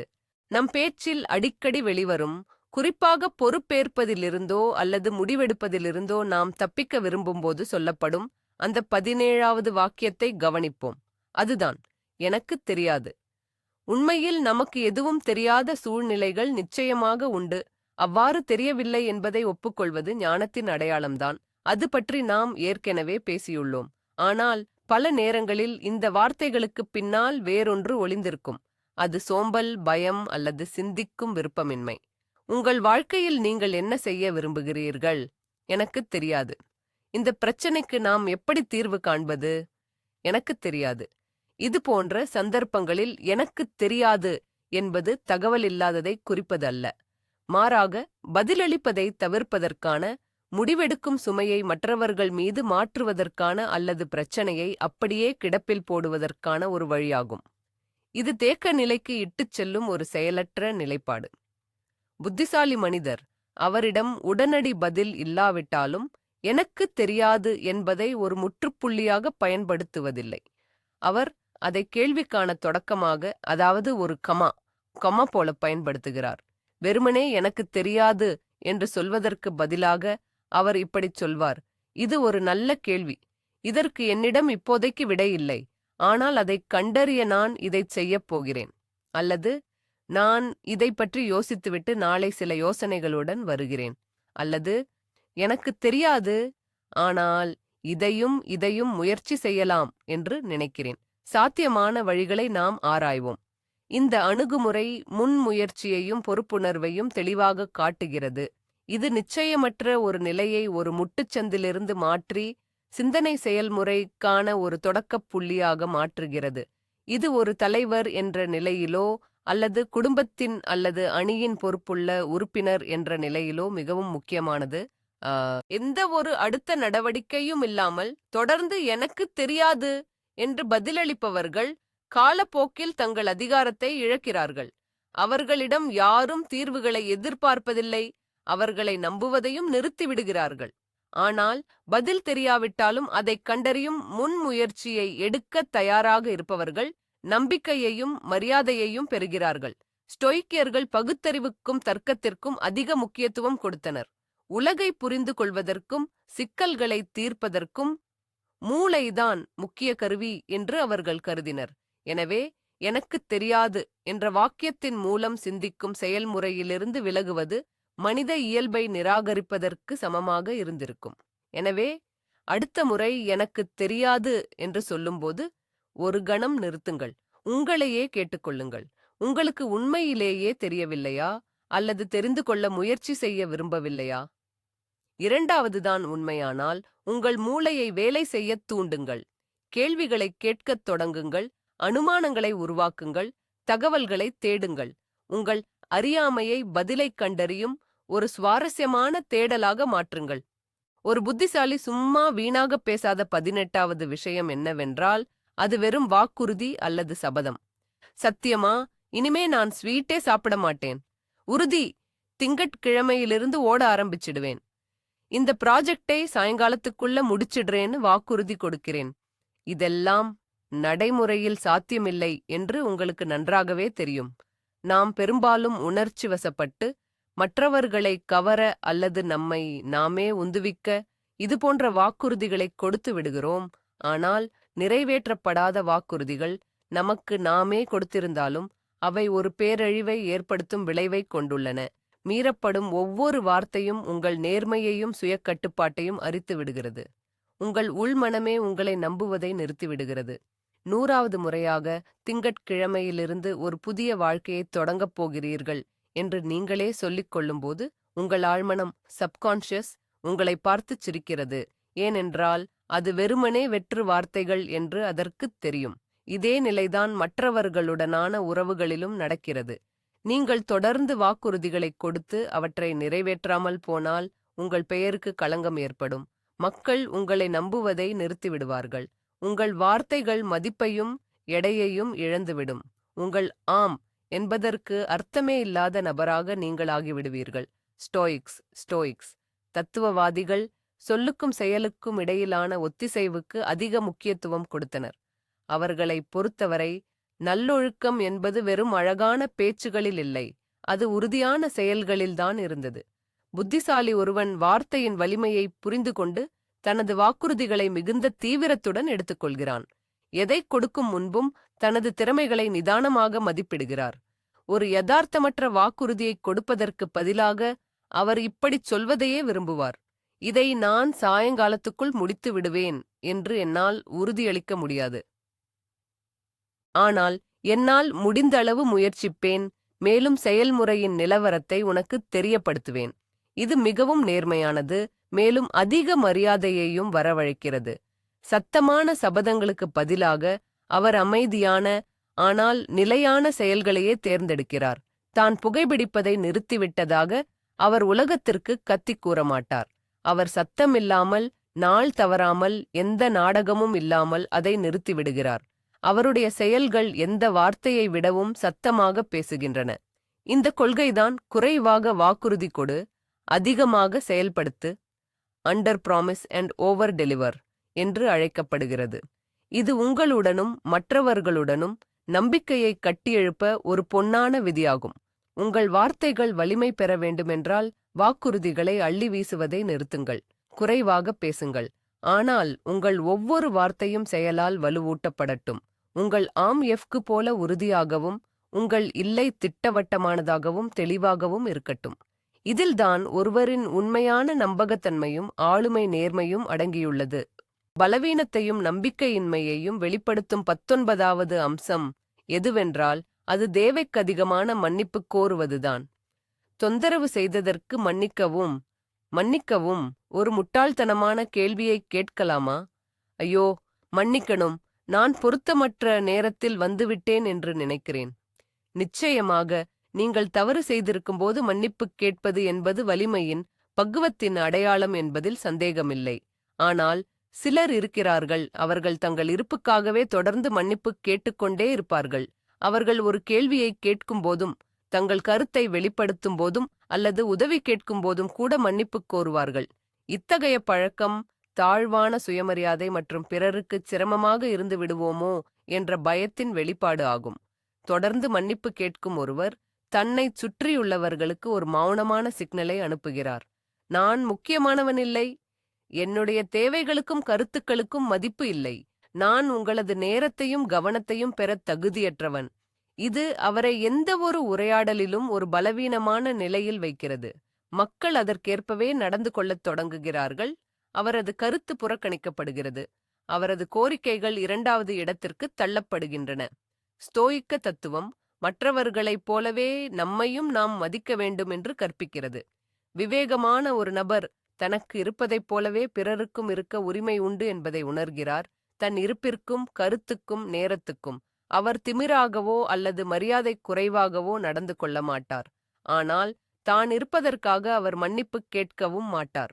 உதாரணமாக, தொந்தரவு செய்ததற்கு மன்னிக்கவும், எனக்கு ஒரு கேள்வி இருக்கிறது என்று சொல்வதற்கு பதிலாக அவர் நம்பிக்கையுடனும் மரியாதையுடனும், உங்களுக்கு ஒரு நிமிடம் இருக்கிறதா, ஒரு விஷயத்தில் எனக்கு உங்கள் உதவி தேவை என்று சொல்வார். இந்த முட்டாள்தனமான கேள்விக்காக மன்னிக்கவும் என்பதற்கு பதிலாக, சூழ்நிலையை மேலும் நன்றாக புரிந்து கொள்ள ஒரு விஷயத்தை நான் தெளிவுபடுத்த விரும்புகிறேன் என்று கூறுவார். ஐயோ, உங்கள் கவனத்தை திருப்புவதற்காக மன்னிக்கவும் என்பதற்கு பதிலாக, நீங்கள் வேலையாக இருக்கிறீர்கள் என்று பார்க்கிறேன், எப்போது பேச உங்களுக்கு சௌகரியமாக இருக்கும் என்று கேட்பார். வித்தியாசத்தை உணர்கிறீர்களா? செயல் ஒன்றுதான், ஆனால் அதை வெளிப்படுத்தும் பரிமாற்றம் அனைத்தையும் மாற்றுகிறது. நம்பிக்கையான பேச்சு சுயமரியாதையை வெளிப்படுத்துகிறது, அதன் விளைவாக மற்றவர்களிடமும் மரியாதையை பெறுகிறது. இது உங்கள் நேரத்தையும் நீங்கள் பேசும் நபரின் நேரத்தையும் நீங்கள் மதிக்கிறீர்கள் என்பதை காட்டுகிறது. எனவே உங்கள் பேச்சின் சுய பரிசோதனை செய்யுங்கள். மன்னிக்கவும் என்ற சொல் உங்களுக்கு ஒரு ஒட்டுண்ணிச் சொல்லாக மாறிவிட்டது என்று நீங்கள் கவனித்தால், நீங்கள் தவறு செய்யாத சூழ்நிலைகளில் அதை தவிர்ப்பதற்கு செயல்படத் தொடங்குங்கள். மன்னிப்புகள் உண்மையிலேயே தேவைப்படும்போது மட்டும் அவற்றை வைத்துக் கொள்ளுங்கள். மற்ற நேரங்களில் அமைதியான கண்ணியத்தின் நிலையில் இருந்து உலகத்துடன் உரையாடுங்கள். உங்களுக்கு அதற்கான முழு உரிமை உண்டு. சதி. இறுதியாக, இது 20வது விஷயம். ஒரு உண்மையான ஞானி ஒருபோதும் செய்யாத மிக நயவஞ்சகமான விஷயம் இது. இது ஒரு குறிப்பிட்ட தனிப்பட்ட சொற்றொடர் அல்ல. இது முழுமையான பேச்சு வகையே. அதுதான் புறம் பேசுவது. அவர்கள் டிபார்ட்மெண்டில் என்ன நடக்கிறது என்று கேள்விப்பட்டீர்களா? நேற்று அவள் செய்த காரியத்தை பாருங்கள். விரைவில் அவரை வேலையிலிருந்து நீக்கிவிடுவார்களாம் என்று சொல்கிறார்கள். வதந்திகளை பரப்புவதில் பங்கேற்பது என்பது பாதிப்பில்லாதது போலவும், சில சமயங்களில் மற்றவர்களுடன் நெருக்கத்தை ஏற்படுத்துவது போலவும் தோன்றலாம். ஆனால் உண்மையில் இது மிகப்பெரிய அழிவுத்திறனை கொண்டு உள்ளது. முதலாவதாக, வதந்திகள் நம் ஈகோவுக்கு உணவாக இருக்கலாம். ஆனால் அது விஷம் கலந்த உணவு. மற்றவர்களின் குறைகளையும் தோல்விகளையும் பேசும்போது நாம் தற்காலிகமாக நம்மை சிறந்தவர்களாக, நேர்மையானவர்களாக நினைக்கிறோம். ஆனால் இது அடுத்தவரின் துயரத்தின் மீது கட்டப்பட்ட ஒரு மாயையான மேலாதிக்கம் மட்டுமே. நீண்ட காலத்திற்கு இது நம்மை சிறந்தவர்களாகவோ மகிழ்ச்சியானவர்களாகவோ ஆக்குவதில்லை. இரண்டாவதாக, சரிபார்க்கப்படாத, பெரும்பாலும் பொய்களான தகவல்களை பரப்புவதன் மூலம் நாம் மற்றவர்களின் நற்பெயருக்கு உண்மையான சேதத்தை ஏற்படுத்துகிறோம். சில சமயங்களில் வார்த்தைகள் ஆயுதங்களை விட மோசமாக காயப்படுத்த முடியும். மூன்றாவதாக, ஸ்டோயிசத்தின் பார்வையில் இதுவே மிகவும் முக்கியமானது. வதந்திகளில் ஈடுபடுவது நம்மிடம் இருக்கும் மிகவும் மதிப்புமிக்க வளத்தை, நம் நேரத்தையும் கவனத்தையும் வீணாக்குவதாகும். மார்கஸ் ஆரெலியஸ் திரும்பத் திரும்ப தனக்கு நினைவூட்டினார். பொது நன்மைக்கு உதவாத வரையில் மற்றவர்களைப் பற்றிய சிந்தனையில் எஞ்சியிருக்கும் உன் வாழ்நாளை செலவிடாதே. ஒரு புத்திசாலி தனது மன ஆற்றல் வரையறுக்கப்பட்டது என்பதை புரிந்து கொள்கிறார். சக ஊழியர்கள் அல்லது அண்டை வீட்டாரைப் பற்றி பேசுவதற்காக அவர் அதை வீணாக்க மாட்டார். அதற்கு பதிலாக அவர் தனது ஆற்றலை உண்மையிலேயே முக்கியமானவற்றில் செலுத்துவார். சுய வளர்ச்சி, தனது பணி, அன்புக்குரியவர்களின் மீது அக்கறை செலுத்துதல் மற்றும் உலகை புரிந்து கொள்ளுதல். மன்பே அவரை யாராவது இதுபோன்ற உரையாடலில் ஈடுபடுத்த முயற்சிக்கும்போது அவர் உபதேசம் செய்ய மாட்டார். அவர் வெறுமனே தலைப்பை மாற்றலாம். சரி, வேலையைப் பற்றி பேசுகையில் நான் புதிய ப்ராஜெக்ட் குறித்து உங்கள் ஆலோசனையை கேட்க விரும்பினேன். அல்லது மரியாதையுடன் அந்த பேச்சிலிருந்து விலகி விடுவார். அவர் தனக்குச் சுற்றிலும் எதிர்மறையான மற்றும் வீணான பேச்சு இல்லாத ஒரு வெளியை உருவாக்குகிறார். அவரை பொறுத்தவரை யோசனைகள்தான் முக்கியம், மனிதர்கள் அல்ல. தீர்மானங்களே அவருக்கு முக்கியம், பிரச்சினைகள் அல்ல. யார் தவறு செய்தார்கள் என்பதை பற்றி பேசுவதை விட எதை மேம்படுத்தலாம் என்பதை பற்றி பேசுவதையே அவர் விரும்புவார். புறம் பேசுவதை நிராகரிப்பது வெறுமனே நெறிமுறைகள் சம்பந்தப்பட்ட விஷயம் அல்ல. இது மன சுகாதாரத்தின் மென்டல் ஹைஜீன் மிக முக்கியமான கேள்வியாகும். கெட்டுப்போன உணவை நீங்கள் சாப்பிட மாட்டீர்கள், இல்லையா? அதேபோல உங்கள் மனதிற்கு நச்சுத் தகவலை ஊட்ட வேண்டாம். உங்கள் கட்டுப்பாட்டில் உள்ளவற்றிலும் உங்களையும் உங்களைச் சுற்றியுள்ள உலகையும் மேம்படுத்துவதிலும் கவனம் செலுத்துங்கள். உங்கள் வாழ்க்கை தரமும் சிந்தனையின் தரமும் எப்படி மாறுகிறது என்பதை நீங்களே பார்க்கலாம். நாம் இவ்வளவு நேரம் மனதின் நச்சுக் கிருமிகள் போல நம்மை உள்ளுக்குள் பலவீனப்படுத்தி மற்றவர்களுடனான உறவுகளைக் கெடுக்கும் பல சொற்களையும் வாக்கியங்களையும் அலசி ஆராய்ந்தோம். குழந்தைத்தனமான இது அநியாயம் என்பதிலிருந்து அனைத்தையும் அழிக்கும் என்னால் முடியாது, ஆணவமான எனக்கெல்லாம் தெரியும் என்ற வார்த்தைகள் வரை, விஷம் நிறைந்த வதந்திகள் வரை எல்லாவற்றையும் பார்த்தோம். மேலோட்டமாக பார்த்தால் இவை வெறுமனே வார்த்தைகள் என்று தோன்றலாம். ஆனால் ஸ்தோயிக் ஞானத்தின் கண்ணோட்டத்தில் பார்க்கும்போது அது உண்மையல்ல. இந்த ஒவ்வொரு வாக்கியமும் நமது சிந்தனையின் பிரதிபலிப்பு. இது ஒரு தேர்வு. நீங்கள் ஒரு பலியா அல்லது உங்கள் வாழ்க்கையின் கதாசிரியரா என்று தீர்மானிக்கும் தேர்வு. புகார் செய்வதா அல்லது செயல்படுவதா என்பதற்கான தேர்வு. உங்கள் அகந்தையின் கூட்டுக்குள் அடைந்து கிடப்பதா, அல்லது வளர்ச்சிக்கும் உலகத்துடனான தொடர்புக்கும் உங்களை திறந்து விடுவதா? நாம் இங்கு அடையக்கூடிய மிக முக்கியமான சாரம் எளிமையானது, ஆனால் ஆழமானது. உங்கள் பேச்சில் மாற்றம் கொண்டு வந்தால் உங்கள் நிஜ வாழ்க்கையையே மாற்றி அமைக்கலாம். வாயிலிருந்து வெளிவருவதைக் கட்டுப்படுத்தத் தொடங்கினால் நம் எண்ணங்களைக் கட்டுப்படுத்தக் கற்றுக்கொள்கிறோம். எண்ணங்களைக் கட்டுப்படுத்துவதன் மூலம் 2000 ஆண்டுகளுக்கு முன்பு ஸ்தோயிக் தத்துவவாதிகள் அடைந்த அந்த உள்பலத்தையும் அசையாத அமைதியையும் ஞானத்தையும் நாம் பெறுகிறோம். இன்றைய குழப்பமான கணிக்க முடியாத உலகில் இது நமக்கு மிகவும் அவசியமானது. இது ஒரே இரவில் நடப்பதல்ல. இது தினசரி பயிற்சி, உங்களைத் தொடர்ந்து கவனித்துக் கொள்வது. ஆனால் இந்த வார்த்தைகளில் ஒன்றை பேசும்போது உங்களை நீங்களே கவனித்து அதற்கு பதிலாக ஒரு ஆக்கபூர்வமான சொல்லை பயன்படுத்தும்போது நீங்கள் உங்களின் மிகச்சிறந்த பதிப்பாக மாறுவதற்கான சிறிய அடியை எடுத்து வைக்கிறீர்கள். இந்த காணொளியை இறுதி வரை பார்த்ததற்கு நன்றி. இது உங்களுக்கு பயனுள்ளதாக இருந்தால் தயவு செய்து லைக் செய்து சேனலுக்கு சப்ஸ்கிரைப் செய்யுங்கள். நவீன வாழ்க்கைக்கான புதிய ஞான பாடங்களை நீங்கள் தவறவிட மாட்டீர்கள். விடைபெறும் முன்னு உங்களுக்கு ஒரு கேள்வி. நாம் அலசிய வார்த்தைகளில் எது உங்களுக்கு மிகவும் பரிச்சயமானது? மேலும் எதை இன்று நீங்கள் கைவிடத் தயாராக உள்ளீர்கள்? உங்கள் நேர்மையான பதிலை கமெண்ட்டுகளில் எழுதுங்கள். விழிப்புணர்வுள்ள பேச்சை நோக்கிய இந்த பயணத்தை நாம் அனைவரும் சேர்ந்து ஆரம்பிக்கலாம்.